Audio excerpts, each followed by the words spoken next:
মানবাধিকার বিষয়ক অধ্যাদেশ এবং স্বাধীন বিচার বিভাগের জন্য যে আমাদের এত লড়াই সংগ্রাম, সেই স্বাধীন বিচার বিভাগের জন্য বিচারপতি নিয়োগ অধ্যাদেশ এবং বিচার বিভাগের স্বতন্ত্র সচিবালয়ের যে অধ্যাদেশটি ছিল, সেই অধ্যাদেশগুলো কিন্তু তারা বাতিল করে দিচ্ছে।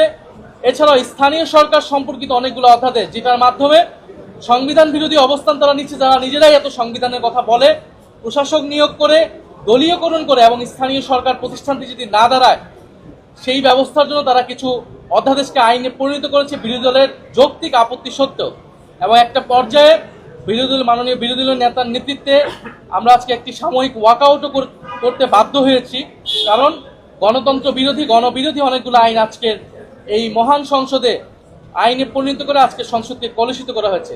প্রিয় দেশবাসী, আপনারা ইতিমধ্যে অবহিত হয়েছেন সংবাদ মাধ্যমে, এবং এইমাত্র বিরোধী দলীয় চিফ হুইপ যেটা বললেন তিনিও অনেকটা স্পষ্ট করেছেন।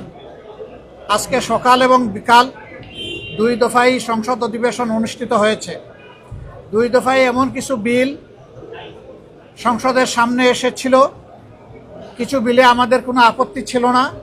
আমরা মনে করি যে এইগুলা জনস্বার্থে প্রয়োজন, সেই বিলগুলোতে আমরা সম্মত হয়েছি এবং সর্বসম্মতিক্রমে সেটা পাশ হয়েছে।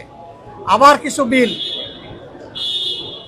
সংসদে উত্থাপন করা হয়েছিল, যেই বিলগুলোর মাধ্যমে সুস্পষ্টভাবে জনগণের অধিকার হরণ, সুপ্রিম কোর্টের এখতিয়ার কেড়ে নেওয়া এবং নির্বাচনী ব্যবস্থাকে ধ্বংস করার পায়তারা ছিল।